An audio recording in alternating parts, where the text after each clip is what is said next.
भारत का गौरव, भारत के ऋषि मुनि। प्यारे बच्चों, सुस्वागतम। भारत का गौरव भारत के प्राचीन ऋषि मुनि हैं।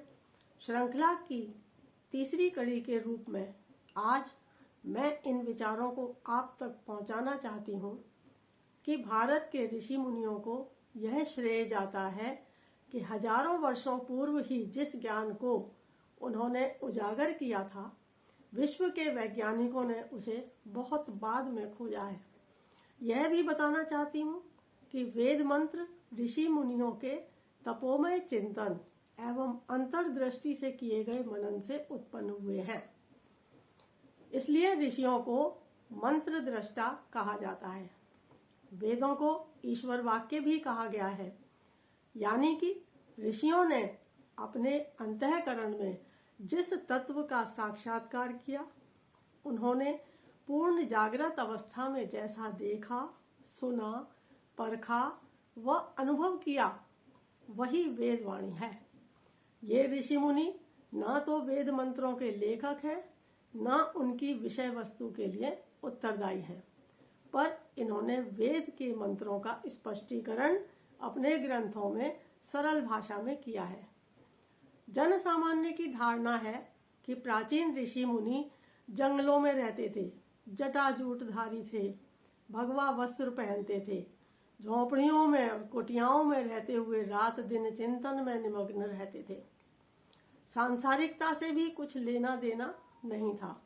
पर बच्चों, यदि हम इन महान ऋषि मुनियों के दूसरे पक्ष को देखें, जो उनके महान वैज्ञानिक, चिकित्सक, गणितज्ञ व अभियंता होने को ही न केवल उजागर करता है, अपितु सप्रमाण पुष्टि भी करता है, तो हम जानते हैं कि हमारे महान पूर्वजों ने अपने ग्रंथों में किन किन विषयों का विश्व में सर्वप्रथम उल्लेख किया है और भारत की गरिमा को अनमोल बनाया है। भारत के एक महर्षि सुश्रुत थे, जो विश्वामित्र के पुत्र थे। चिकित्सा पद्धति में इनका विशेष स्थान है।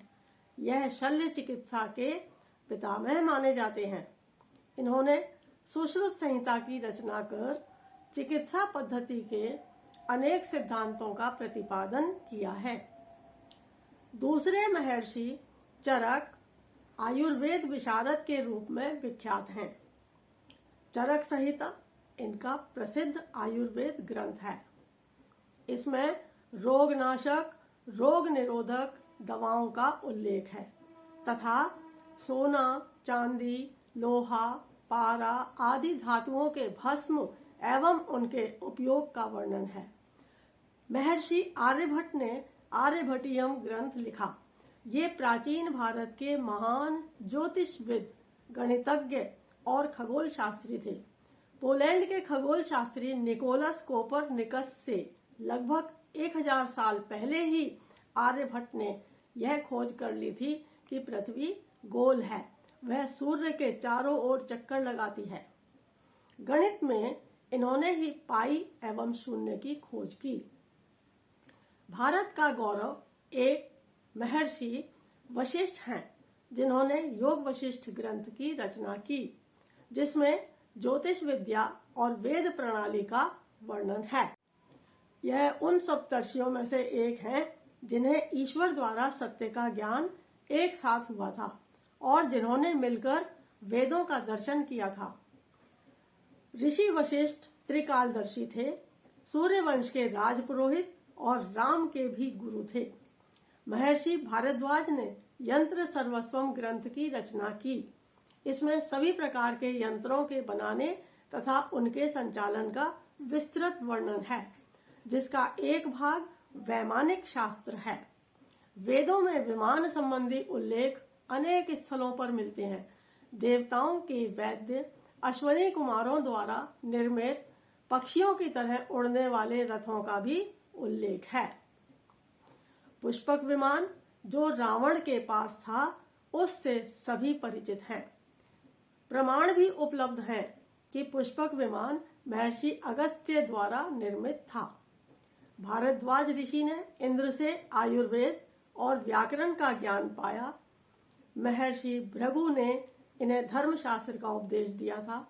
भारद्वाज ऋषि त्रेता युग में 2 बार राम से मिले थे और तमसा नदी के तट पर क्रौंच पक्षी के वध के समय ये वाल्मीकि ऋषि के साथ ही थे। महर्षि कपिल भारत का गौरव हैं, जो सांख्य दर्शन के प्रवर्तक माने जाते हैं। इनके ग्रंथ का नाम सांख्य सूत्रम है, जो तत्व पर आधारित ज्ञान है। इनका कहना है कि विश्व का उद्भव विकासवादी प्रक्रिया से हुआ है। इनकी माता का नाम देवहूति तथा पिता का नाम कर्दम था। देवहूति ने विष्णु के समान पुत्र की कामना की थी, अतः भगवान विष्णु ने स्वयं इनके गर्भ से कपिल के रूप में जन्म लिया। कपिल मुनि विष्णु का 5वां अवतार भी माने जाते हैं। महर्षि पाराशर द्वारा आयुर्वेद में यह प्रतिपादित किया गया था कि पेड़ों में भी जान होती है, उनमें भी जीवन है, वे भी सुख दुख का अनुभव करते हैं। और आधुनिक काल में जगदीश चंद्र बसु द्वारा यह प्रयोगशाला में प्रमाणित किया गया है। महर्षि वाल्मीकि संस्कृत रामायण के रचयिता हैं। आदि कवि के रूप में यह विख्यात हुए। ये डाकू से कवि बने थे। त्रेता युग में इनका जन्म हुआ। किसी शिकारी द्वारा क्रौंच पक्षी के वध को देखकर करुणा से अभिभूत हो इनके मुख से अनुष्टुप छंद में एक श्लोक निकला था।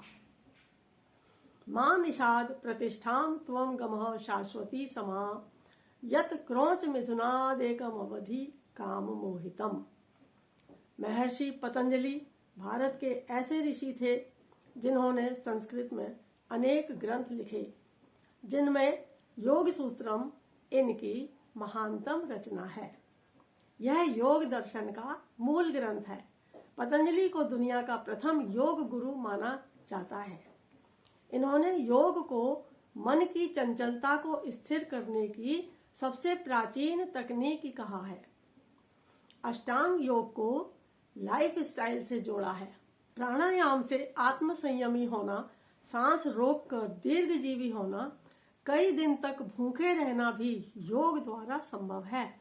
आज स्वामी रामदेव योग के प्रति जागरूक करते हुए समस्त विश्व को रोग मुक्त बनाने के लिए प्रयत्नशील हैं। पाणिनि ऋषि अष्टाध्यायी ग्रंथ के प्रणेता तथा सबसे बड़े वैयाकरण हैं। संस्कृत भाषा को व्याकरण सम्मत रूप देने में इनका बड़ा योगदान है। यह व्याकरण शास्त्र के प्रतिष्ठाता व नियामक आचार्य हैं। इस प्रकार बच्चों, सारा जगत ही भारतीयों की उपलब्धियों से विस्मित है। ऐसे हैं हमारे प्राचीनतम ऋषि मुनि, जिन्होंने ज्ञान, तपस्या और त्याग से भारत को गौरवान्वित किया है। भारत में अद्भुत ज्ञान बिखेरा है। सुप्रसिद्ध वैज्ञानिक आइंस्टाइन महोदय ने एक बार कहा था, हम भारतीयों के प्रति बहुत आभारी हैं, अनुग्रहित हैं, क्योंकि विज्ञान के क्षेत्र में उनका बहुत बड़ा योगदान है। यही कारण है कि भारत की गुरुता भूतल के सारे देशों में अतुलनीय है। अतः भारत के नवयुवकों, भावी कर्णधारों, अपने भारत के महिमामय अतीत को पहचानो और भारत के खोए हुए गौरव को पुनः प्राप्त करने का प्रयास करो। धन्यवाद।